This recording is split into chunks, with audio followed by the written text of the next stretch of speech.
Hey guys, welcome. This is a general reading for the collective of Gemini, Sun, Moon, Rising, Venus. This series of readings is dedicated to eclipse season. So while most of my readings are not date or time specific, this series is. So the reason I'm doing this is because we're having the full moon lunar eclipse on March 25th in the sign of Libra. Then we'll have the solar eclipse for the new moon in Aries. And Aries and Libra are the axis in astrology of relationships. Aries is me, Libra is we. So I thought we would explore the energies for your connections during eclipse season, which is usually a time when there's lots of change. And we're also closing out Pisces season, having the equinox, and moving into our new astrological year. I keep saying the 21st. It's not. That's wrong. It's technically very late at night on the 19th here in the States, but most of the world, the 20th, March 20th, will be the equinox, longest day of the year. And also the shift into the new astrological year. All right, so just wanted to make sure I corrected myself.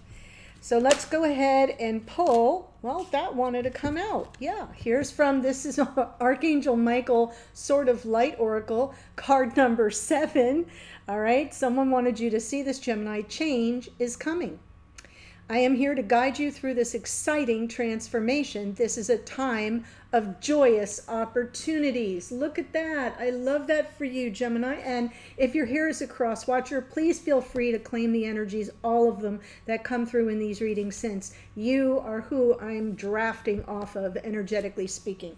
So you get the intuitive number 7, the magical spiritual number 7. Changes indeed coming, and it's coming pretty fast.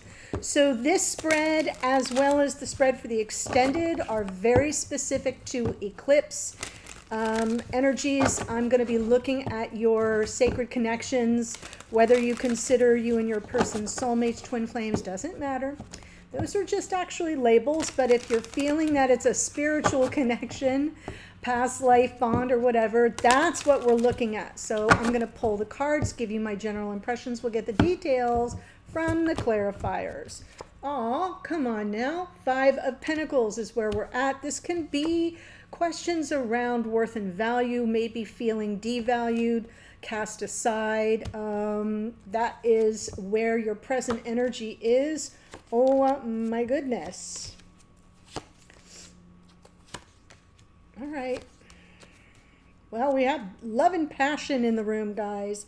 I'm sort of feeling like there is a change coming with regard to this feeling of, I mean, if you've been ghosted, if you've been rejected, if you've been feeling abandoned by your person, if there's any kind of instability, right?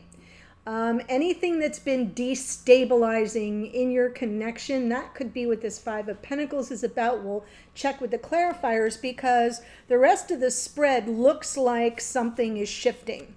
So this side of the spread is your energy. This will be your divine counterpart, and that is whether or not you are here as the Gemini or a cross watcher. Okay?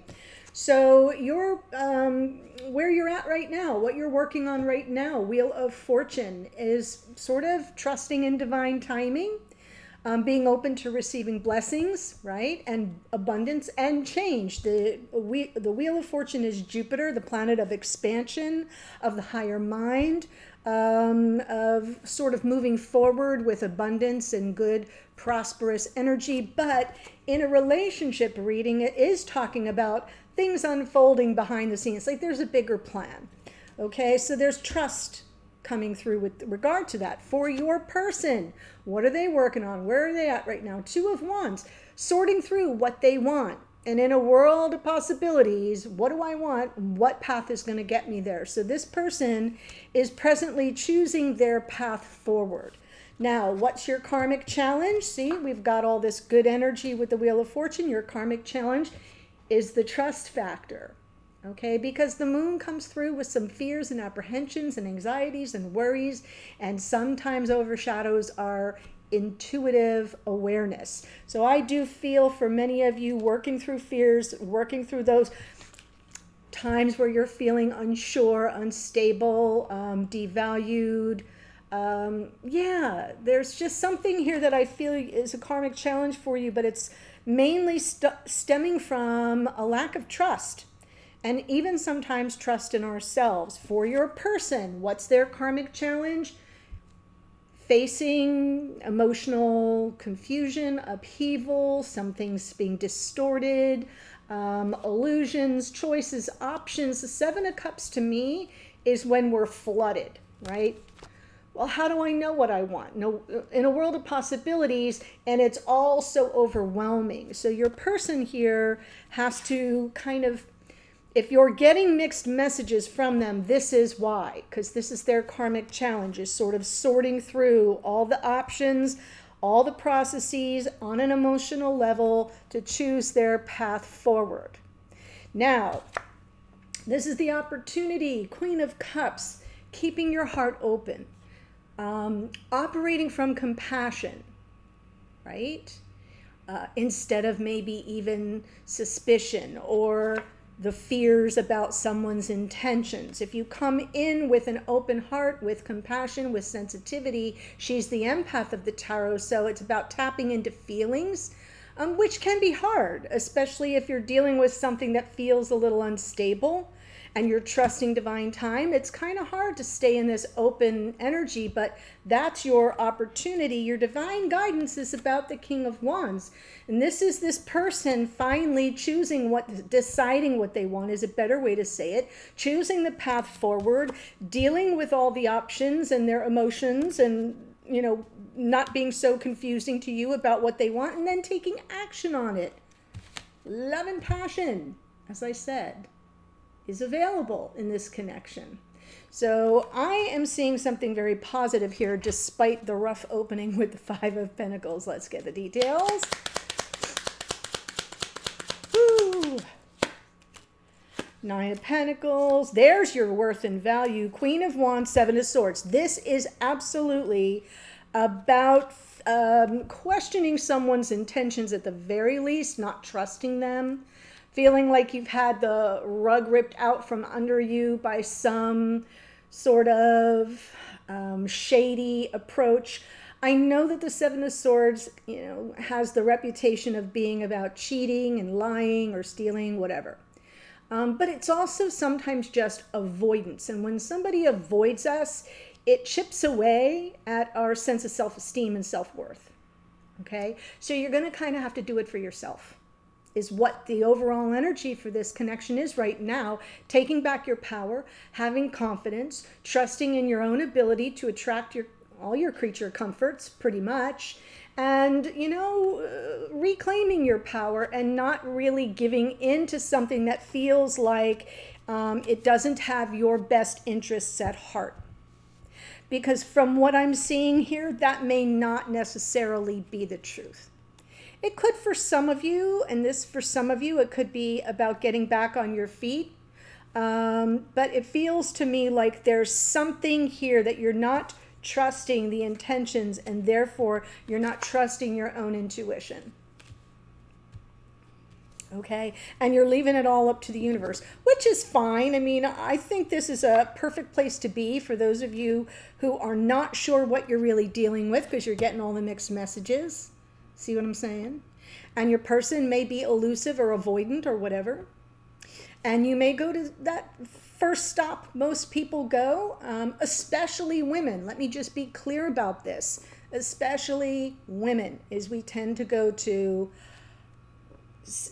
questioning our own self-worth and value. We internalize when people avoid dealing with us. The first place we go is, what did I do? What am I not doing enough of? Does this person not find me worthy? I can't have nice things. See what I'm saying? So that's what I think is happening here, but I think it's something that you're overcoming. So let's look at the Wheel of Fortune. Ten of Swords, Page of Pentacles. If we're meant to have a fresh start, yeah, I feel like I do kind of feel like you've got this fresh start, new beginning. If that's meant to be, it'll be, because there's been a painful ending here. So you are sort of recovering from something. There's been a lack of reciprocity. This connection may have been or may continue to be at this very moment sort of one-sided, where you're the one making yourself available and this person isn't, where you're the one giving to the connection and feeding the connection and this person isn't. And so therefore things come to a very painful end, and now you're looking at it as like, well, if we're meant to start again, if we're meant to have a new beginning, well, time will tell, and you're leaving it up to divine time. So your person, by the same token, is sort of reassessing what they want. Lovers. 9 of Cups. Hierophant. Wow. They know they have a choice to make. The Lover's card is Gemini, and it's a card of choice. So is the 2 of Wands. What do I want in this connection, from this connection with this person, the union of our hearts and souls? 9 of Cups. Yes, that would be the wish fulfilled. How do I get there? Well, it's going to require some commitment. Interestingly enough, so far, you're the 3rd sign, right? Aries, Taurus, Gemini. All 3 readings so far have a theme around commitment. And I have a feeling that in this new astrological year, that's what the topic of conversation is likely to be around. So, right, not wanting to kind of play guessing games with someone's intentions, not wanting to be made to feel less than or not enough. Reclaiming our power, our independence, our autonomy. Queen of Wands, 9 of Pentacles. Getting our own self-worth and value from within instead of needing it to come from outside sources. Hello. And I'm just feeling like our significant people, right? SP, some say DM, Divine Masculine. They're coming to terms with the fact that they've got to decide if that's what they want. And sometimes these folks are just avoidant at all costs around topics of commitment, marriage, the future, building a life together. And that's what I have a feeling we're up against in this new astrological year, through eclipse season and beyond. So let's look at your karmic challenge here with the moon.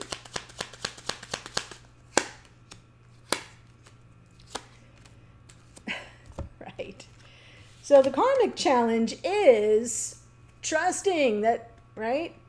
There's a bigger plan, that you can have nice things, Wheel of Fortune, that in divine time, the healing will come in. King of Swords is interesting here because that's a strategy card. So, it can be that if this person isn't very communicative, if this person has been a little aloof, distant, not real warm and fuzzy, that it's causing this sense of, I can't trust this person because they're not communicating straight up. But I have a feeling that it's blocking your ability to heal, to think things through quietly, serenely. The 4 of Swords isn't just about healing. It is about deep reflection, kind of in a meditative sort of way, of really reevaluating things. So I think your karmic challenge is you can't get to healing or peace of mind or any way to sort of think things through in a calm manner, as long as you're dealing with somebody who's been a little distant and you're not trusting their intentions. I like seeing the Wheel of Fortune here from the bottom of the deck because it means that somewhere in your unconscious awareness, as well as your conscious awareness, you are of the opinion or you have learned a lesson that says there's a bigger plan.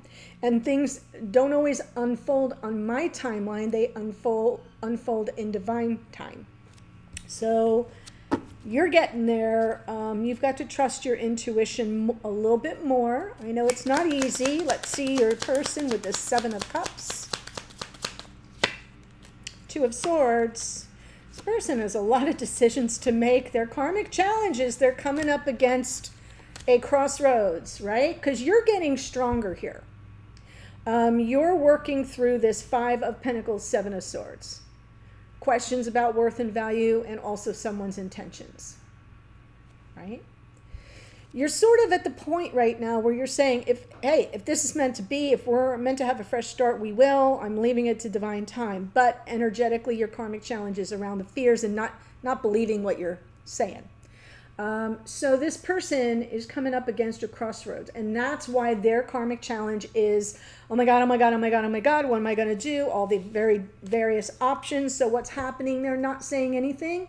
And their karmic challenges, they have to trust their intuition more, and they have everything they need at their disposal to manifest a smart, clear, internal voice that comes from their inner knowing about their next best step forward. I'm not seeing the Eight of Swords in this reading so far, but I'm certainly feeling it for this person, like they get in their own way. So I like that we're seeing the Two of Wands for them now, the Two of Swords in their karmic challenge, their ability, having everything they need to manifest a more intuitive approach to all the options instead of being flooded by the emotions, the uncertainty in their decision-making process. And I don't think their decision is so much about whether they want this connection or not. I have a sneaking suspicion this is the elephant in the room. The C word, the other C word, commitment. So for the opportunity, Queen of Cups. Yes, Ten of Pentacles, Hanged Man, Five of Wands. This is about pressing pause with regard to conflict, to tension. Being coming more from an open heart because we're talking about the future. So it's an opportunity. It's available to you. The path toward a future, the path in this connection, that's what I'm talking about, a path toward something more long-term, more committed. Might require you to just kind of press pause. Take a look from the 30,000-foot view. What's the conflict? What's the real conflict about? Is it that this person is standoffish and gives you the cold shoulder or ghosts you now and then? Is it true that they can't be trusted, that they have bad intentions? Right? Like coming from the open heart, seeing the glass half full, being more optimistic, and maybe tapping into the real cause of the conflict.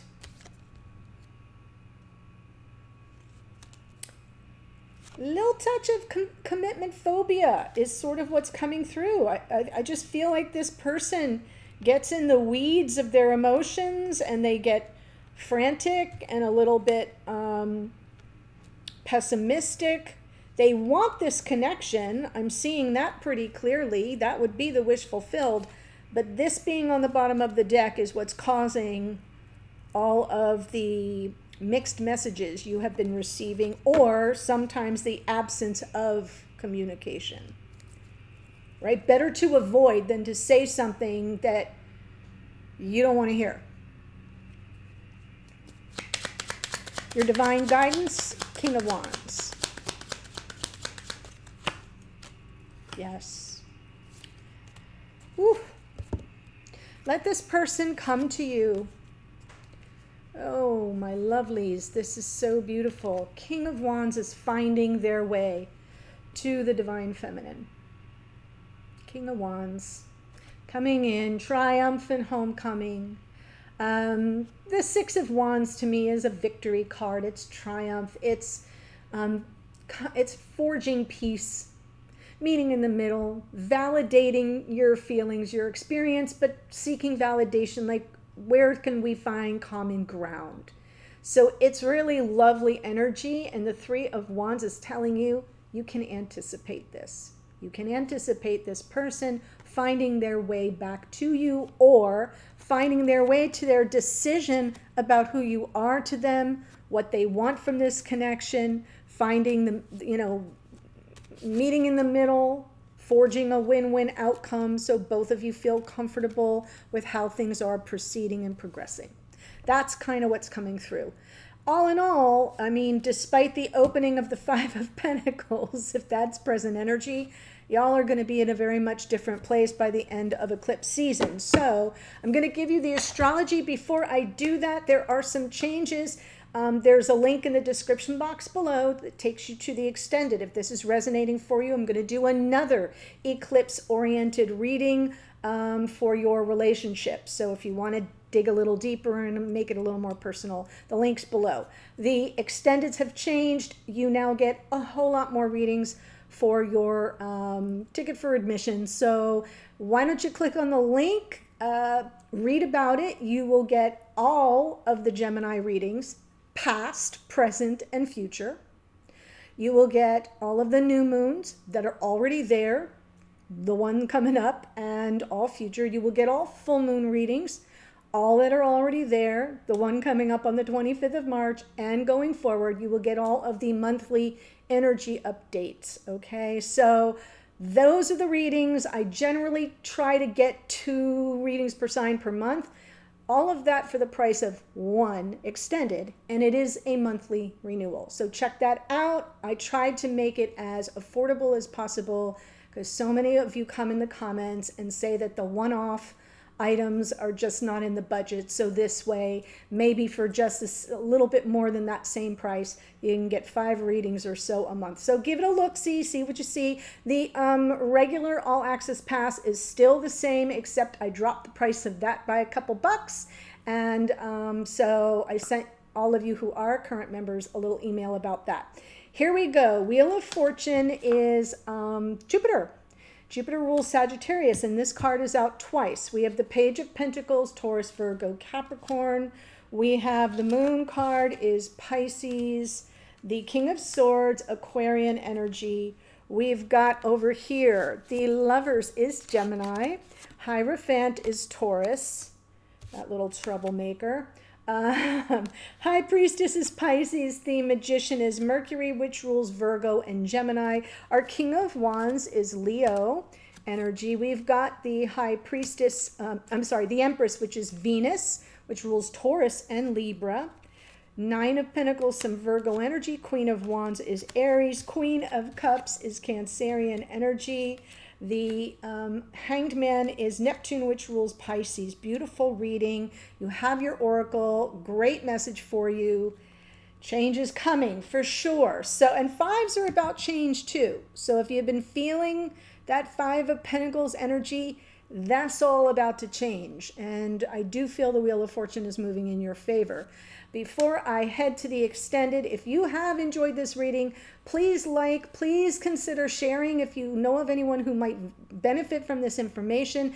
And for all that's holy, please subscribe below so I can get this message out to even more people like you who are looking for answers to their questions about their relationships. Thanks for joining me. I'm headed to the extended. The link's below. Bye for now.